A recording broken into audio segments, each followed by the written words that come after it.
I'll be honest with you, body image, body weight, food are things that I've struggled with my whole life. And I've worked really hard to get to a place where I feel neutral about food and that I don't have the scarcity mindset and that I love my body the way it is and not am constantly trying to change it. And that's really difficult work. It's work that I have to do every single day. And I hope that as a society, we do a better job of not giving the kinds of messages that I received as a young girl to future generations. Welcome to Passion Struck. Hi, I'm your host, John R. Miles, and on the show, we decipher the secrets, tips, and guidance of the world's most inspiring people and turn their wisdom into practical advice for you and those around you. Our mission is to help you unlock the power of intentionality so that you can become the best version of yourself. If you're new to the show, I offer advice and answer listener questions on Fridays. We have long-form interviews the rest of the week with guests ranging from astronauts to authors, CEOs, creators, innovators, scientists, military leaders, visionaries, and athletes. Now, let's go out there and become passion struck.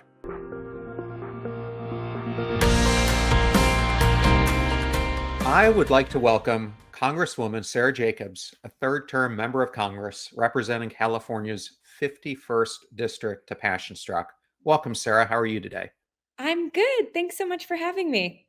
Today, we're not talking about your job as a congresswoman. We're not talking about politics at all. We're talking about something personal that you have been going through. Can you take us back to the moment when you realized, if I want the option of motherhood, I need to act now? What was happening in your life and work at that time? So I got sworn into Congress at 31 years old and realized that I was going to be quite busy getting everything started. And I come from a big family. I always knew I wanted to be a mom, but I knew that it wasn't the right time.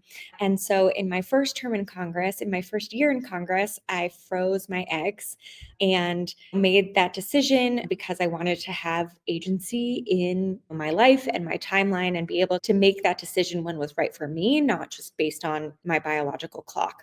And then as I continued serving in Congress, I turned 36 and realized it was still not quite the right time for me. It was time to go back and check on some things my doctor recommended. We do another round of egg freezing to make sure that I had as much optionality as I could give myself. And so this past year, I did 2 rounds of egg retrieval, froze my eggs, and spoke about it very publicly, which I will say was difficult. It was, I like to say, it was an act of radical vulnerability. I did not have talking about my boobs hurting with the New York Times on my bucket list, but that's what happened.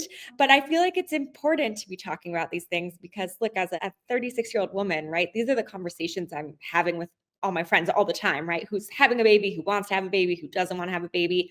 And if we're not normalizing those things, if we're not talking about them, we're certainly not going to make good policy about them in the end.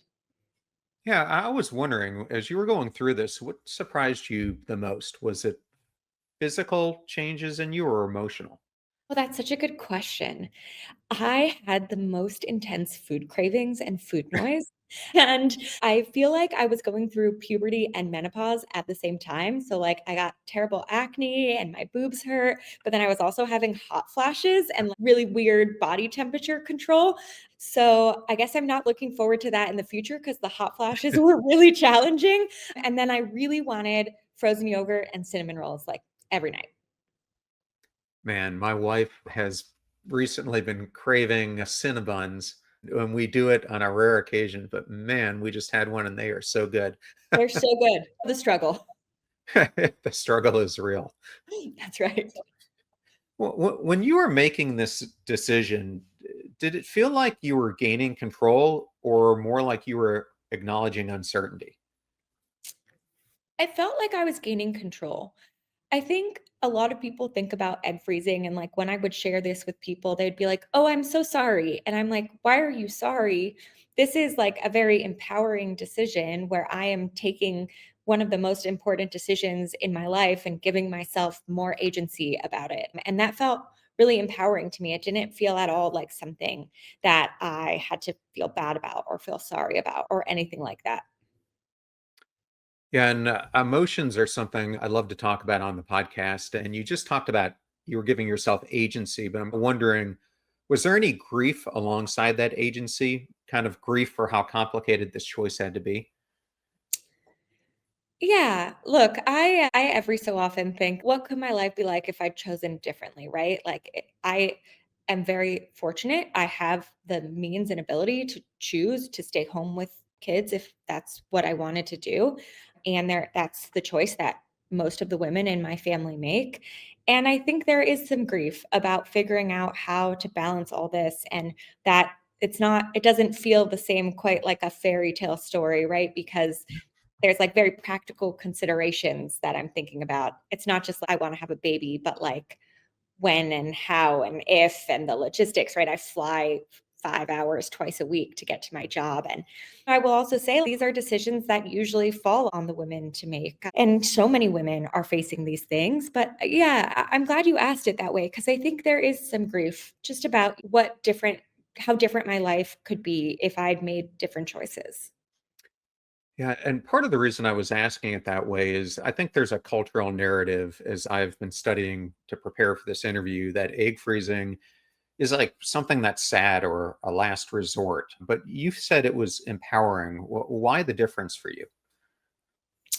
For me, it didn't feel sad at all. Like, I was very clear, and I do a lot of therapy, and I think everyone should. So I had a lot of clarity for myself about, like, my values, which are that it matters a lot to me to serve my community, to work hard, and it matters a lot to me to be a parent.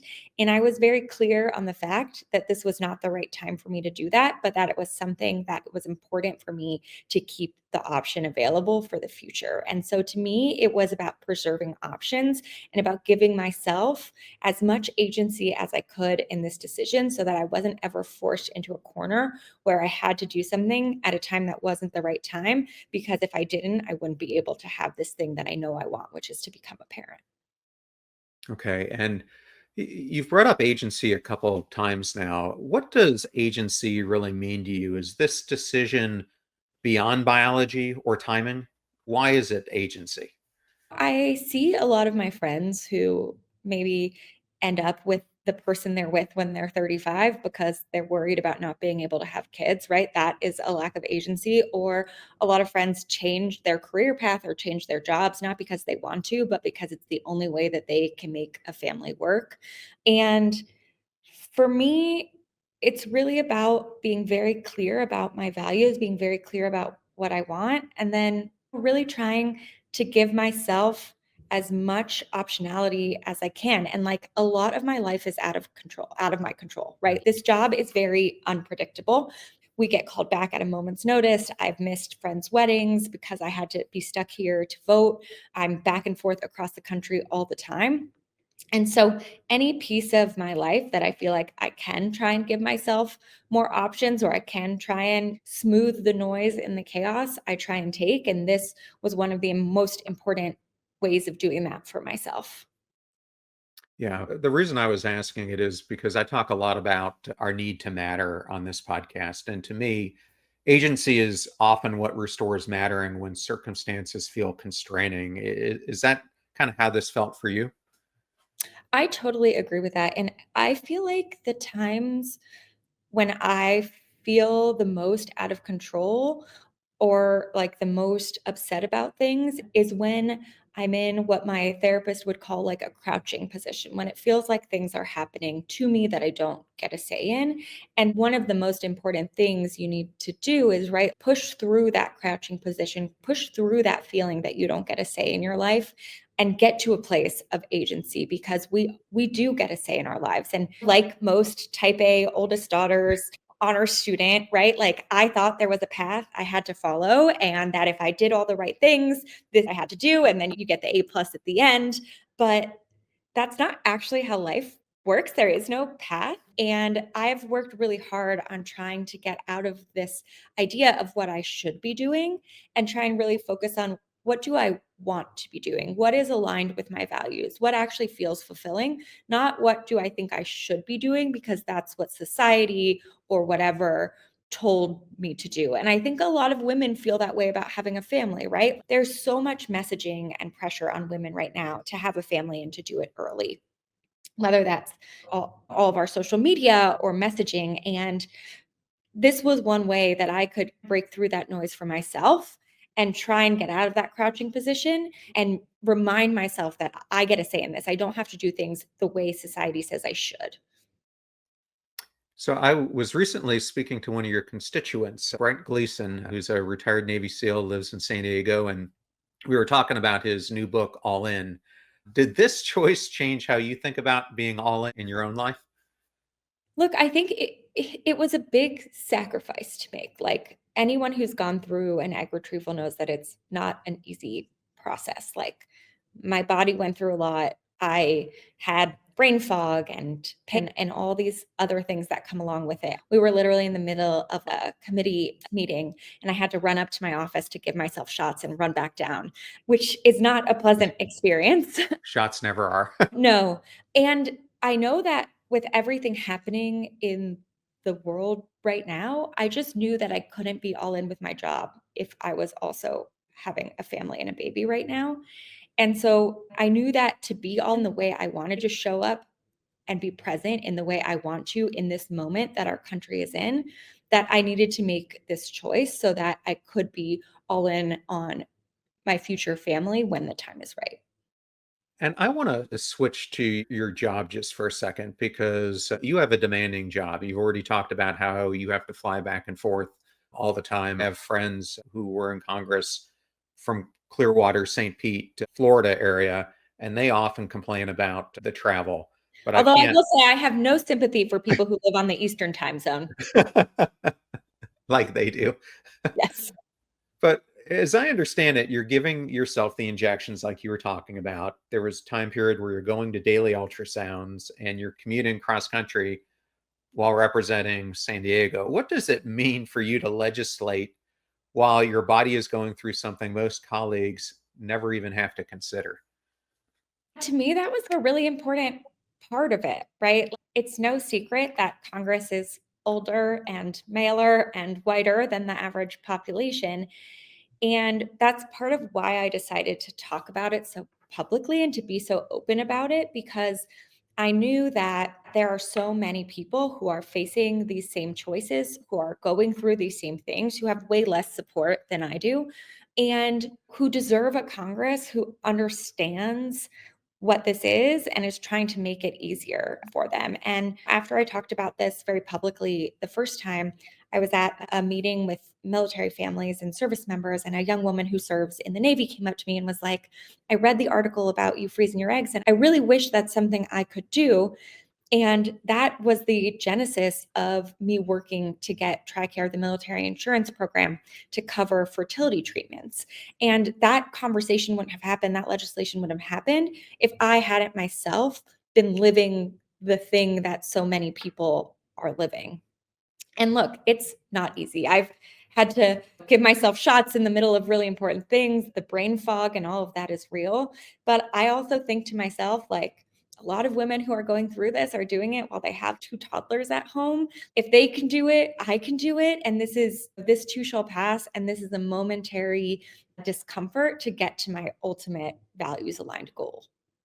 I was going to go to the service members next, given I'm a veteran, but I remember my own time, constantly deploying, constantly really under tense circumstances. In my experience, having been in Iraq and a few other places, I was exposed to burn pits and chemicals, other things that have had a long term impact on my life.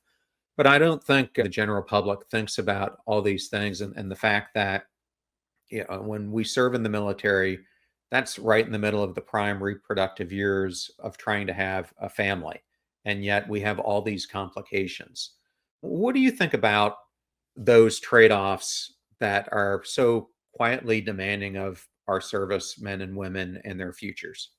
We know that military families face higher rates of infertility than the civilian population. One in four military families reports infertility. And it makes sense, right? For all the things you said, right? In your prime reproductive years, you're far away from your partner, you're being exposed to dangerous things, to chemicals.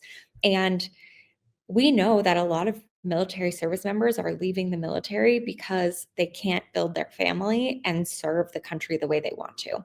And it's a readiness issue, right? You know this, right? We put so much money into training these folks. For them to leave at the prime of their career because we're not giving them the support they need is not good for our national security.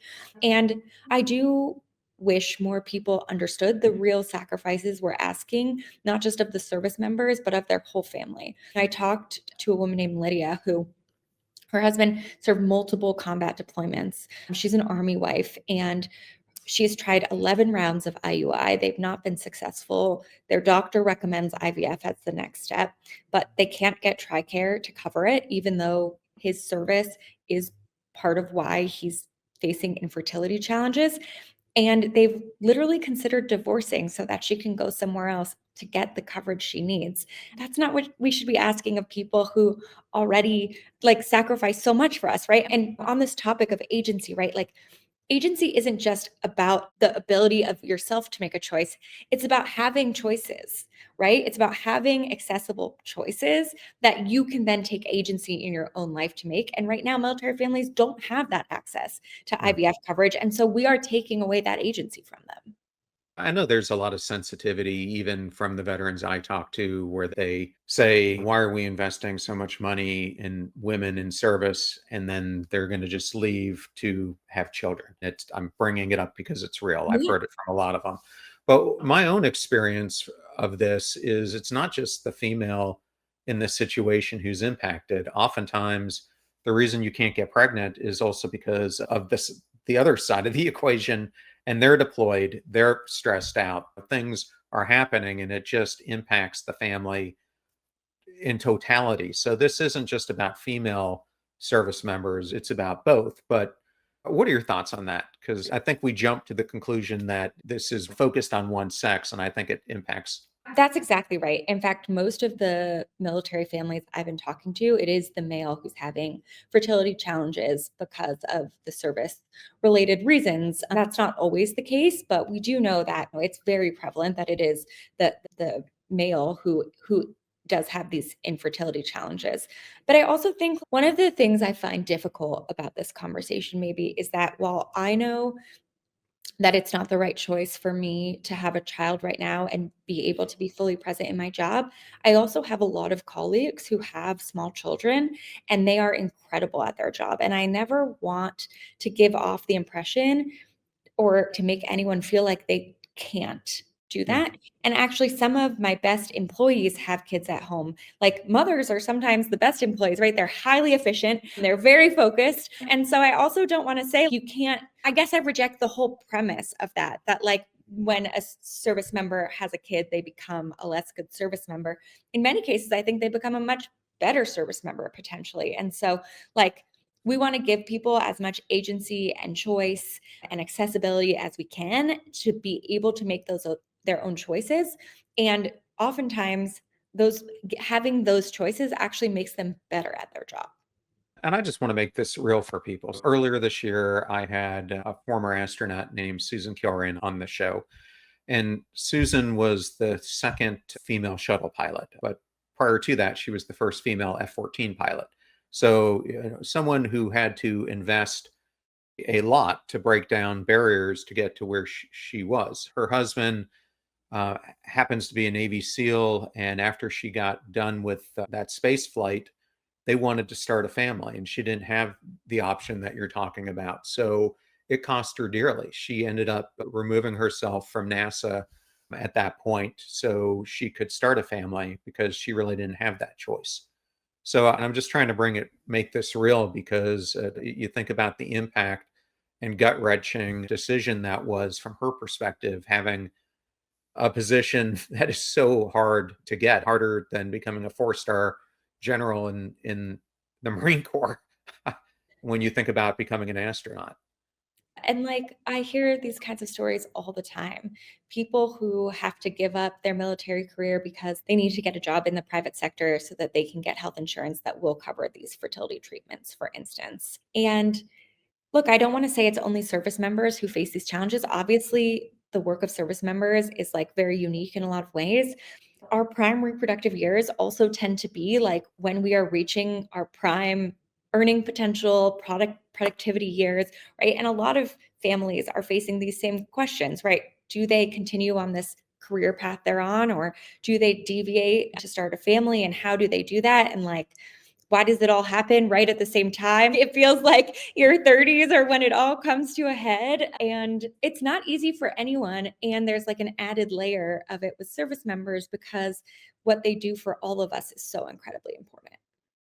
Yeah. Well, Sarah, one thing I did want to talk about a little bit is body image, because I think it's important, especially for young, but also all our listeners. And body image to me is something that affects, again, both men and women.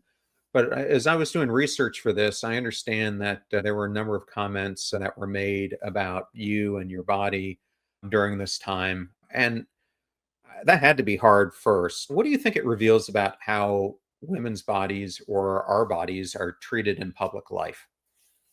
People have been talking about my body since I first ran for Congress. There have been so many comments about my hair, my voice. I literally had someone tell me that I should do an ad in a bikini so that men would want to vote for me. And they meant it quite literally. And as I was going through this egg freezing process, as most women do who go through it, I gained weight and had bloated, distended belly from everything I was going through.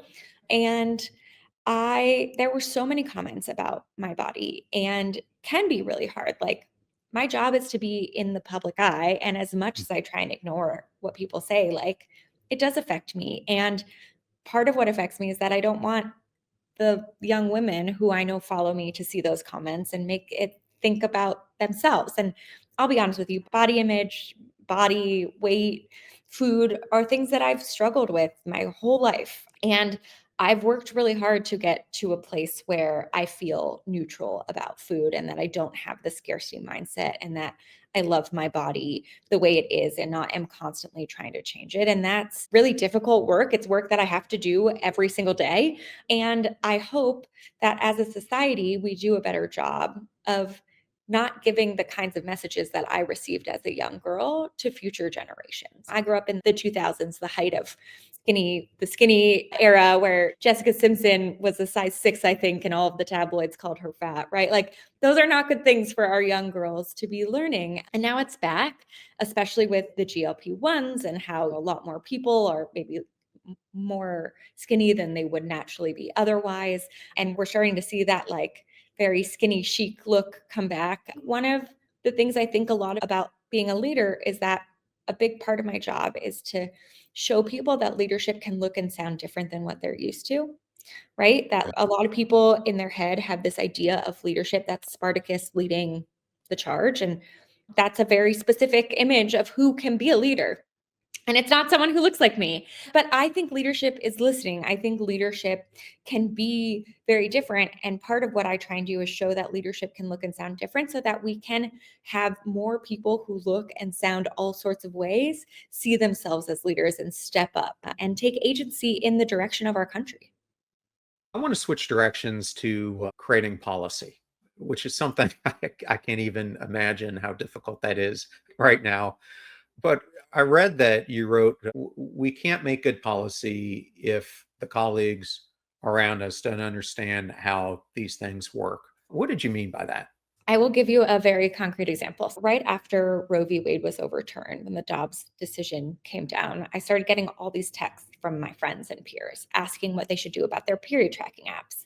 And TikTok had a whole thing like delete your app. I use a period tracking app, so I was wondering this for myself. And I started looking into it with my team, and there's basically no federal protections for this data.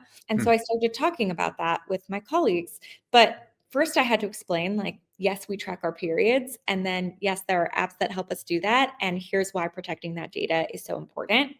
And as part of that process, I became the first person in House history to talk about my own period on the House floor. If I hadn't been experiencing that myself as someone with a period tracking app, wondering what I should do in this moment change, I don't think we would have gotten that policy about how we protect that kind of very sensitive data, because so many of my colleagues just didn't do that. And so didn't even realize it was a problem.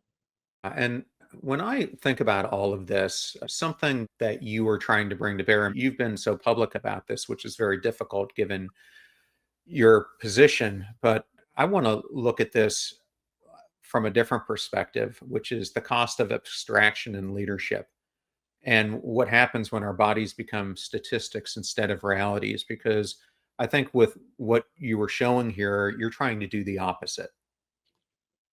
So, Yeah. and I just wanted to acknowledge you for that and get your thoughts on how it's changed, how other people are looking at this now.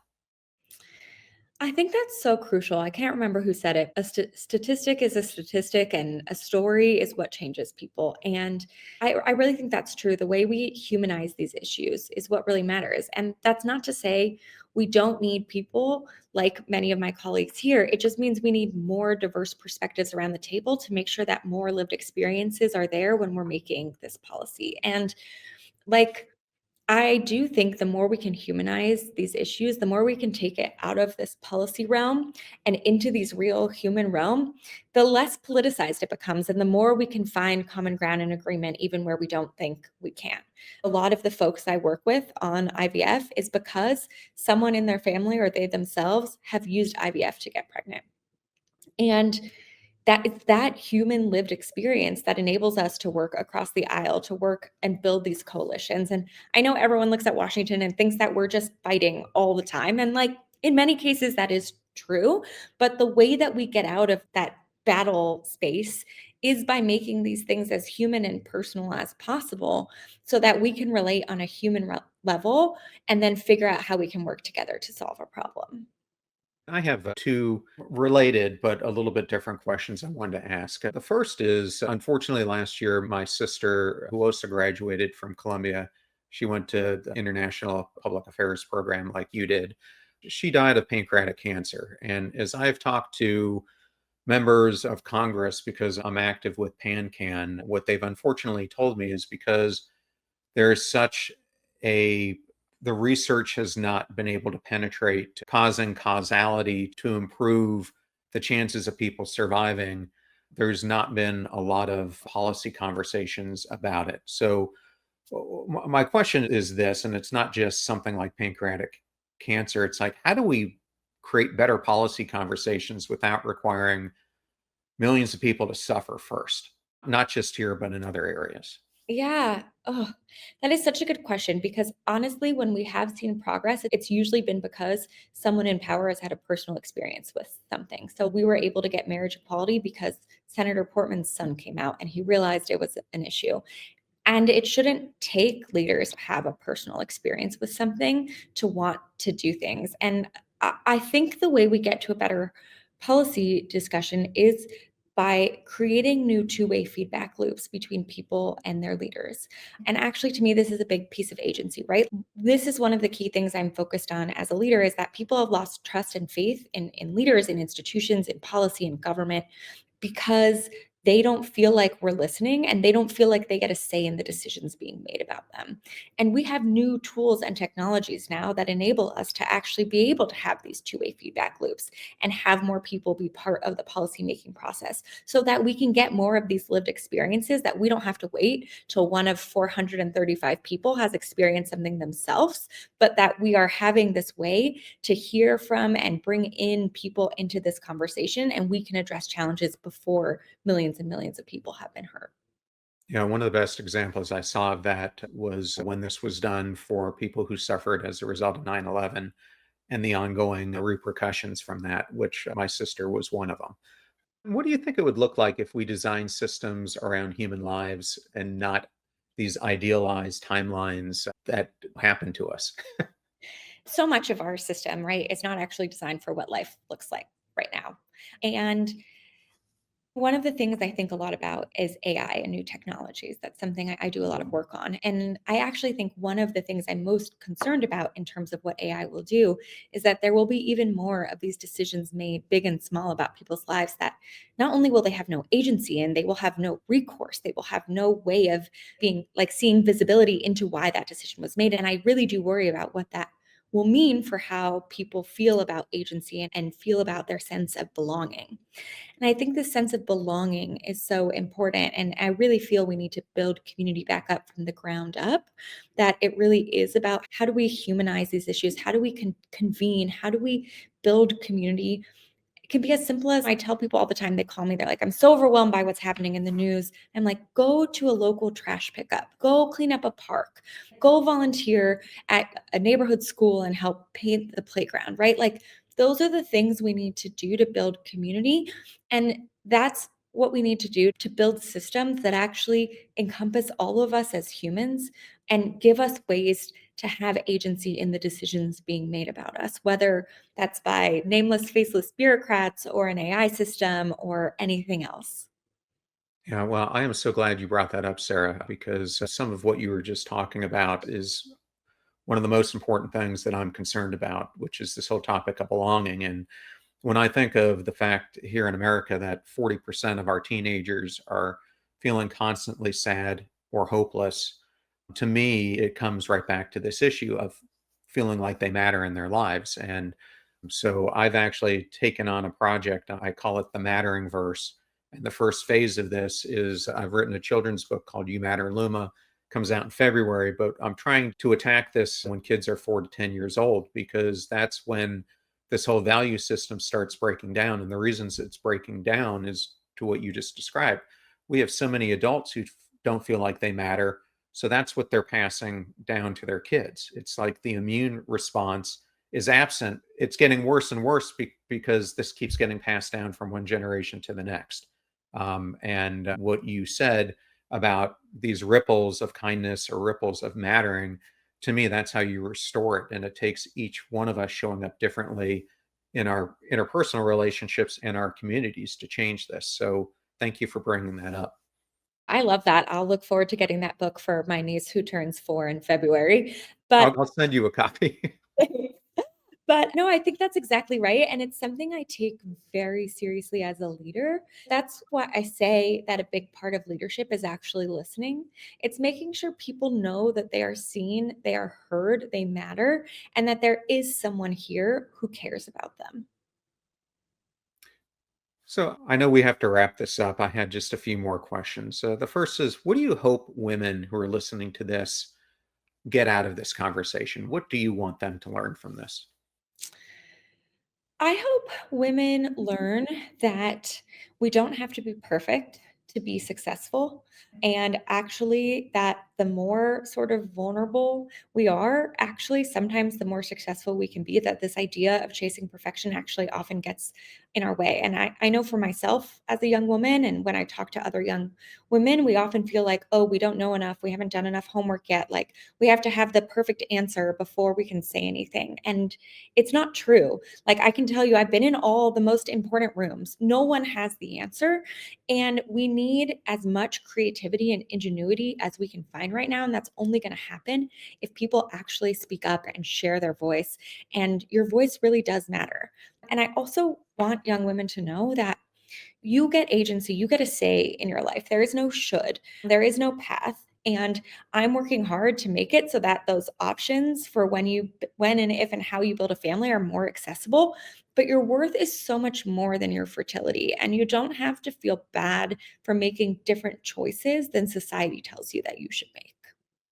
Okay. And on the other side of this, what would you want male leaders to understand after listening to this?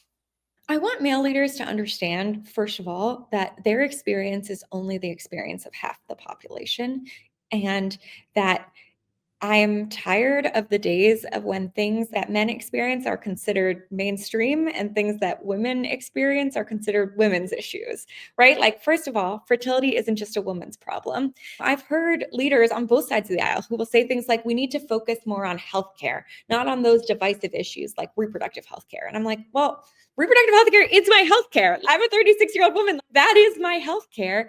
And I really hope that my male colleagues, that male leaders really take the time to learn and see that what they're going through is only half of the story. And it is not just mainstream because it's what they are going through. And that these things that women are talking about are not just women's issues, they're things that impact all of us. And sir, one of the reasons I wanted to have you on the show is I think conversations like this can actually shift culture, not just policy. So, my final question for you is, when you look back on this chapter of your life, what do you think it taught you We've talked a lot about agency, but also your own sense of worth. And what would you want the next generation to internalize from your example?